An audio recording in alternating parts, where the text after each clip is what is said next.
नमस्कार दोस्तों, NCERT audio book प्रस्तुत करते हैं कक्षा 7 की इतिहास की पाठ्य पुस्तक हमारे अतीत भाग 2।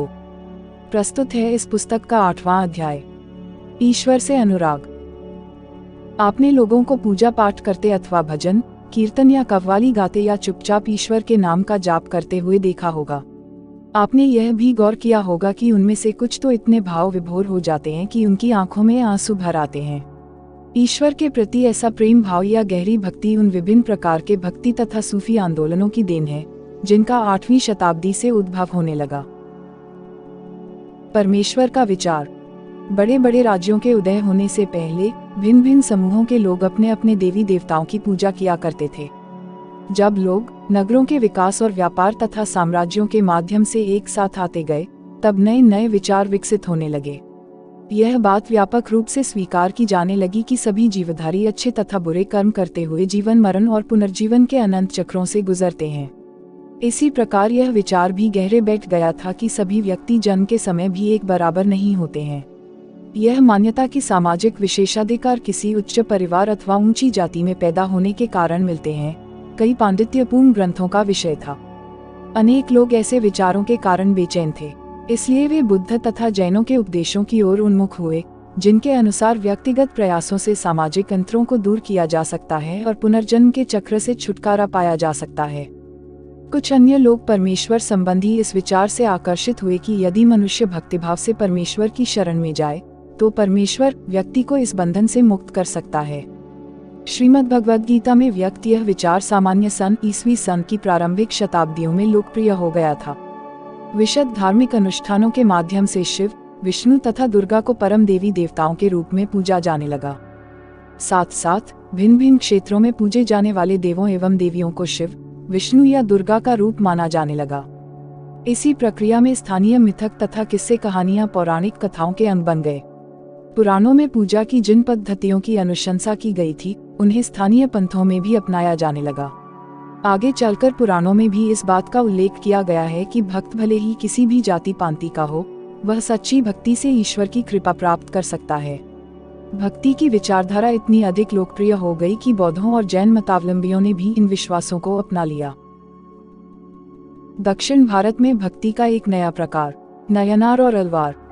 7वीं से 9वीं शताब्दियों के बीच कुछ नए धार्मिक आंदोलनों का प्रादुर्भाव हुआ। इन आंदोलनों का नेतृत्व नयनारों, शैव संतों और अलवारों, वैष्णव संतों ने किया। ये संत सभी जातियों के थे, जिनमें पुलैया और पनारा जैसी अस्पृश्य समझी जाने वाली जातियों के लोग भी शामिल थे। वे बौद्धों और जैनों के कटु आलोचक थे और शिव तथा विष्णु के प्रति सच्चे प्रेम को मुक्ति का मार्ग बताते थे। उन्होंने संगम साहित्य में समाहित प्यार और शूरवीरता के आदर्शों को अपनाकर भक्ति के मूल्यों में उनका समावेश किया था। नयनार और अलवार घुमक्कड़ साधु संत थे। वे जिस किसी स्थान या गांव में जाते थे, वहां के स्थानीय देवी देवताओं की प्रशंसा में सुंदर कविताएं रचकर उन्हें संगीतबद्ध कर दिया करते थे। 10वीं से 12वीं सदियों के बीच चोल और पांड्यन राजाओं ने उन अनेक धार्मिक स्थलों पर विशाल मंदिर बनवा दिए, जहां की संत कवियों ने यात्रा की थी। इस प्रकार भक्ति परंपरा और मंदिर पूजा के बीच गहरे संबंध स्थापित हो गए। यही वह समय था जब उनकी कविताओं का संकलन तैयार किया गया था। इसके अलावा अलवारों तथा नयनार संतों की धार्मिक जीवनियां भी रची गई। आज हम भक्ति परंपरा के इतिहास लेखन में इन जीवनियों का स्रोत के रूप में उपयोग करते हैं। दर्शन और भक्ति। भारत के सर्वाधिक प्रभावशाली दार्शनिकों में से एक शंकर का जन्म 8वीं शताब्दी में केरल प्रदेश में हुआ था। वे अद्वैतवाद के समर्थक थे, जिसके अनुसार जीवात्मा और परमात्मा, जो परम सत्य है, दोनों एक ही हैं। उन्होंने यह शिक्षा दी कि ब्रह्मा, जो एकमात्र या परम सत्य है, वह निर्गुण और निराकार है। शंकर ने हमारे चारों ओर के संसार को मिथ्या या माया माना और संसार का परित्याग करने अर्थात संन्यास लेने और ब्रह्मा की सही प्रकृति को समझने और मोक्ष प्राप्त करने के लिए ज्ञान के मार्ग को अपनाने का उपदेश दिया। रामानुज 11वीं शताब्दी में तमिलनाडु में पैदा हुए थे। वे विष्णु भक्त अलवार संतों से बहुत प्रभावित थे। उनके अनुसार मोक्ष प्राप्त करने का उपाय विष्णु के प्रति अनन्य भक्ति भाव रखना है। भगवान विष्णु की कृपा दृष्टि से भक्त उनके साथ एकाकार होने का परमानंद प्राप्त कर सकता है। रामानुज ने विशिष्टाद्वैत के सिद्धांत को प्रतिपादित किया, जिसके अनुसार आत्मा परमात्मा से जुड़ने के बाद भी अपनी अलग सत्ता बनाए रखती है। रामानुज के सिद्धांत ने भक्ति की नई धारा को बहुत प्रेरित किया, जो परवर्ती काल में उत्तरी भारत में विकसित हुई। बसवन्ना का वीरशैववाद। हमने पहले पढ़ा कि तमिल भक्ति आंदोलन और मंदिर पूजा के बीच क्या संबंध थे। इसके परिणामस्वरूप जो प्रतिक्रिया हुई वह बसवन्ना और अल्लमा प्रभु और अक्का महादेवी जैसे उसके साथियों द्वारा प्रारंभ किए गए वीरशैव आंदोलन में स्पष्टतः दिखलाई देती है। यह आंदोलन 12वीं शताब्दी के मध्य में कर्नाटक में प्रारंभ हुआ था। वीरशैवों ने सभी व्यक्तियों की समानता के पक्ष में और जाति तथा नारी के प्रति व्यवहार के बारे में ब्राह्मणवादी विचारधारा के विरुद्ध अपने प्रबल तर्क प्रस्तुत किए। इसके अलावा वे सभी प्रकार के कर्मकांडों और मूर्ति पूजा के विरोधी थे। महाराष्ट्र के संत। 13वीं से 17वीं शताब्दी तक महाराष्ट्र में अनेकानेक संत कवि हुए, जिनके सरल मराठी भाषा में लिखे गए गीत आज भी जन मन को प्रेरित करते हैं। उन संतों में सबसे महत्वपूर्ण थे ज्ञानेश्वर, नामदेव, एकनाथ और तुकाराम तथा सखुबाई जैसी स्त्रियां तथा चोखा मिठाई का परिवार, जो अस्पृश्य समझी जाने वाली महार जाति का था। भक्ति की यह क्षेत्रीय परंपरा पंढरपुर में विट्ठल विष्णु का एक रूप पर और जन मन के हृदय में विराजमान व्यक्तिगत देव ईश्वर संबंधी विचारों पर केंद्रित थी। इन संत कवियों ने सभी प्रकार के कर्मकांडों, पवित्रता के ढोंगों और जन पर आधारित सामाजिक यंत्रों का विरोध किया। यहाँ तक कि उन्होंने संन्यास के विचार को भी ठुकरा दिया और किसी भी अन्य व्यक्ति की तरह रोजी रोटी कमाते हुए परिवार के साथ रहने और विनम्रता पूर्वक जरूरतमंद साथी व्यक्तियों की सेवा करते हुए जीवन बिताने को अधिक पसंद किया। उन्होंने इस बात पर बल दिया कि असली भक्ति दूसरों के दुखों को बांट लेना है। इससे एक नए मानवतावादी विचार का उद्भव हुआ।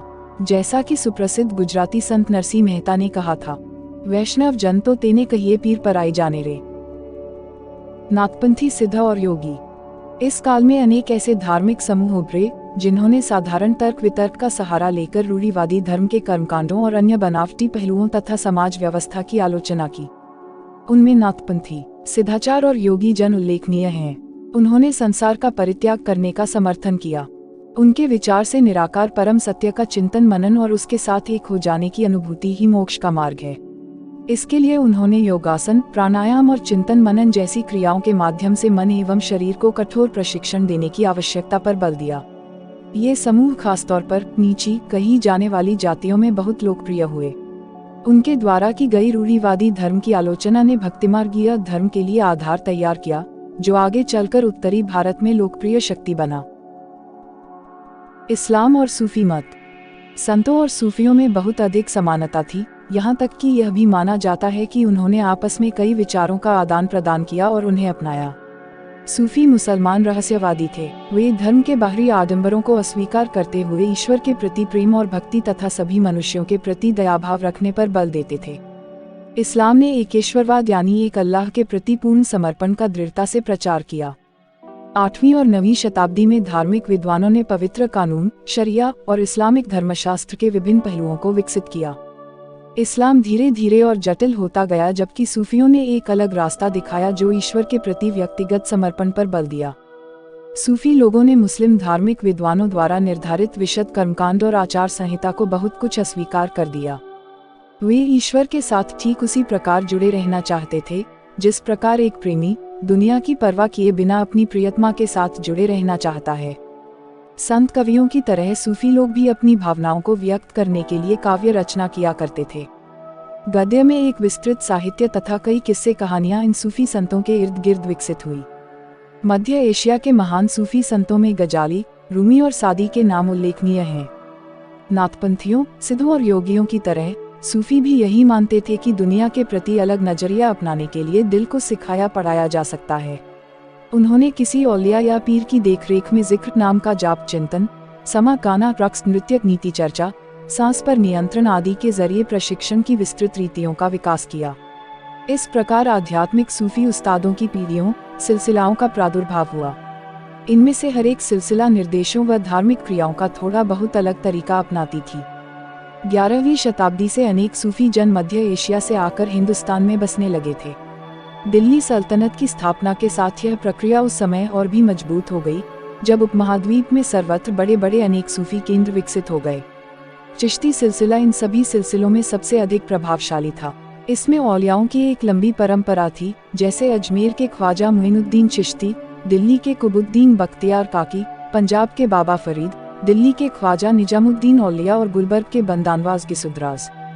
सूफी संत अपने खानकाहों में विशेष बैठकों का आयोजन करते थे जहां सभी प्रकार के भक्तगण, जिनमें शाही घरानों के लोग तथा अभिजात और आम लोग भी शामिल होते थे, इन खानकाहों में आते थे। वे आध्यात्मिक विषयों पर चर्चा करते थे, अपनी दुनियादारी की समस्याओं को सुलझाने के लिए संतों से आशीर्वाद मांगते थे अथवा संगीत तथा नृत्य के जलसों में ही शामिल होकर चले जाते थे। अक्सर लोग यह समझते थे कि सूफी औलियाओं के पास चमत्कारिक शक्तियां होती हैं, जिनसे आम लोगों को बीमारियों और तकलीफों से छुटकारा मिल सकता है। सूफी संत की दरगाह एक तीर्थस्थल बन जाता था, जहां सभी ईमान धर्म के लोग हजारों की संख्या में इकट्ठे होते थे। उत्तर भारत में धार्मिक बदलाव। 13वीं सदी के बाद उत्तरी भारत में भक्ति आंदोलन की एक नई लहर आई। यह एक ऐसा युग था जब इस्लाम, ब्राह्मणवादी हिंदू धर्म, सूफी मत, भक्ति की विभिन्न धाराओं ने और नाथपंथियों, सिद्धों तथा योगियों ने परस्पर एक दूसरे को प्रभावित किया। हमने देखा कि नए नगरों और राज्यों का उद्भव हो रहा था और लोग अपने लिए नए नए व्यवसाय और नई नई भूमिकाएं खोज रहे थे।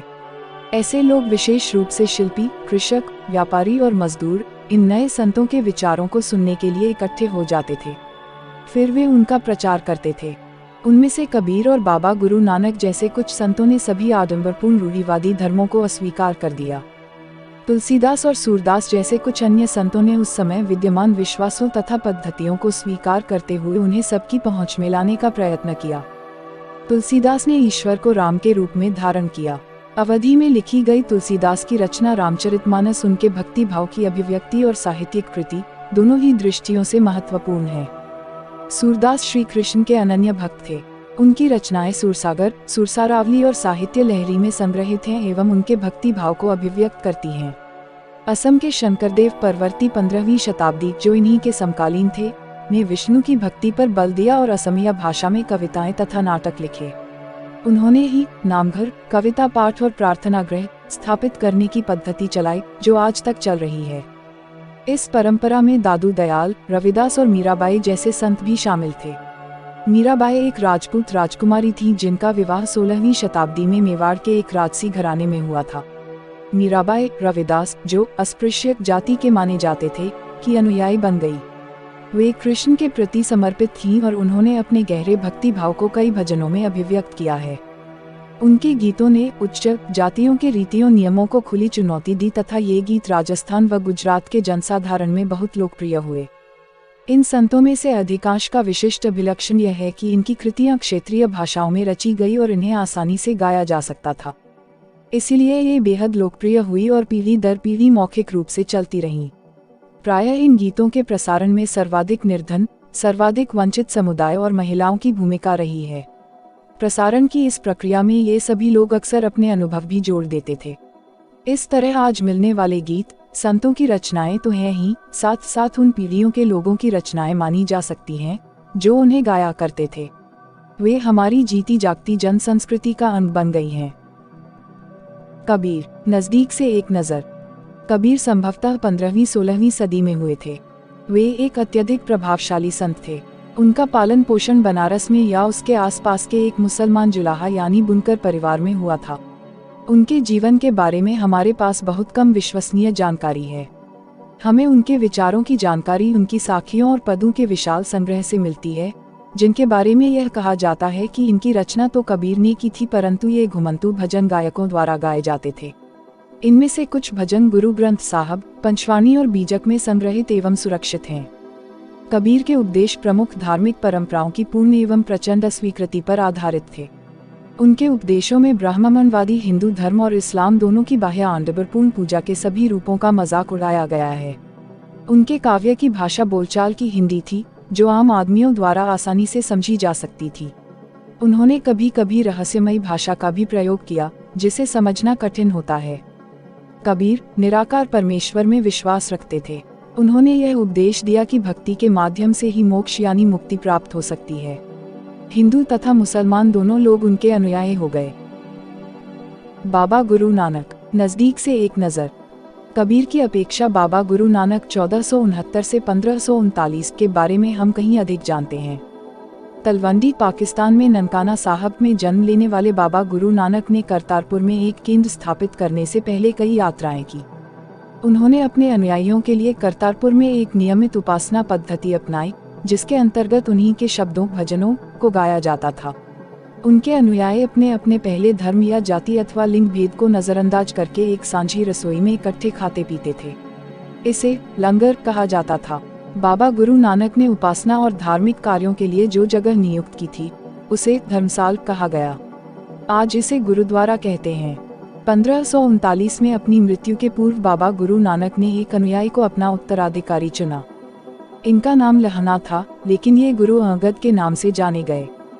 गुरु अंगद नाम का महत्व यह था कि गुरु अंगद बाबा गुरु नानक के ही अंग माने गए। गुरु अंगद ने बाबा गुरु नानक की रचनाओं का संग्रह किया और उस संग्रह में अपनी कृतियां भी जोड़ दी। संग्रह एक नई लिपि गुरमुखी में लिखा गया था। गुरु अंगद के 3 उत्तराधिकारियों ने भी अपनी रचनाएं नानक के नाम से लिखी। इन सभी का संग्रह गुरु अर्जन ने 1604 में किया। इस संग्रह में शेख फरीद, संत कबीर, भगत नामदेव और गुरु तेग बहादुर जैसे सूफियों, संतों और गुरुओं की वाणी जोड़ी गई। 1706 में इस बृहद संग्रह को गुरु तेग बहादुर के पुत्र व उत्तराधिकारी गुरु गोबिंद सिंह ने प्रमाणित किया। आज इस संग्रह को सिखों के पवित्र ग्रंथ गुरु ग्रंथ साहब के रूप में जाना जाता है। 16वीं शताब्दी में बाबा गुरु नानक के उत्तराधिकारियों के नेतृत्व में उनके अनुयायियों की संख्या का विस्तार हुआ। ये अनुयायी कई जातियों के थे, परंतु इनमें व्यापारी, कृषक और शिल्पकार ज्यादा थे। इसकी वजह यह हो सकती है कि बाबा गुरु नानक इस बात पर बल दिया करते थे कि उनके अनुयायी गृहस्थ हों और उपयोगी व उत्पादक पेशों से जुड़े हों। अनुयायियों से यह आशा भी की जाती थी कि वे नए समुदाय के सामान्य कोष में योगदान देंगे। 17वीं शताब्दी के प्रारंभ से केंद्रीय गुरुद्वारा हरमंदिर साहब स्वर्ण मंदिर के आसपास रामदासपुर शहर अमृतसर विकसित होने लगा था। प्रशासन में यह वस्तुतः स्वायत्त था। आधुनिक इतिहासकार इस युग के सिख समुदाय को राज्य के अंतर्गत राज्य मानते हैं। मुगल सम्राट जहांगीर इस समुदाय को एक संभावित खतरा मानता था। उसने 1606 में गुरु अर्जन को मृत्युदंड देने का आदेश दिया। 17वीं शताब्दी में सिख आंदोलन का राजनीतिकरण शुरू हो गया, जिसका दूरगामी परिणाम यह हुआ कि 1699 में गुरु गोबिंद सिंह ने खालसा की संस्था का निर्माण किया। खालसा पंथ के नाम से जाना जाने वाला सिख समुदाय अब एक राजनीतिक सत्ता बन गया। 16वीं और 17वीं शताब्दियों की बदलती हुई ऐतिहासिक परिस्थितियों ने सिख आंदोलन के विकास को प्रभावित किया। शुरू से ही बाबा गुरु नानक के विचारों का सिख आंदोलन पर गहरा प्रभाव पड़ा। उन्होंने एक ईश्वर की उपासना के महत्व पर जोर दिया। उन्होंने आग्रह किया कि जाति, धर्म अथवा लिंग भेद मुक्ति प्राप्ति के लिए कोई मायने नहीं रखते हैं। उनके लिए मुक्ति किसी निष्क्रिय आनंद की स्थिति नहीं थी, बल्कि सक्रिय जीवन व्यतीत करने के साथ साथ सामाजिक प्रतिबद्धता की निरंतर कोशिशों में ही निहित थी। अपने उपदेश के सार को व्यक्त करने के लिए उन्होंने 3 शब्दों का प्रयोग किया: नाम, दान और स्नान। नाम से उनका तात्पर्य सही उपासना से था। दान का तात्पर्य था दूसरों का भला करना और स्नान का तात्पर्य आचार विचार की पवित्रता। आज उनके उपदेशों को नाम जपना, कीर्त करना और वन छकना के रूप में याद किया जाता है। ये अवधारणाएं भी उचित विश्वास और उपासना, ईमानदारीपूर्ण निर्वाह और संसाधनों को मिल बांटकर प्रयोग करना यानी कि दूसरों की मदद के महत्व को रेखांकित करती हैं।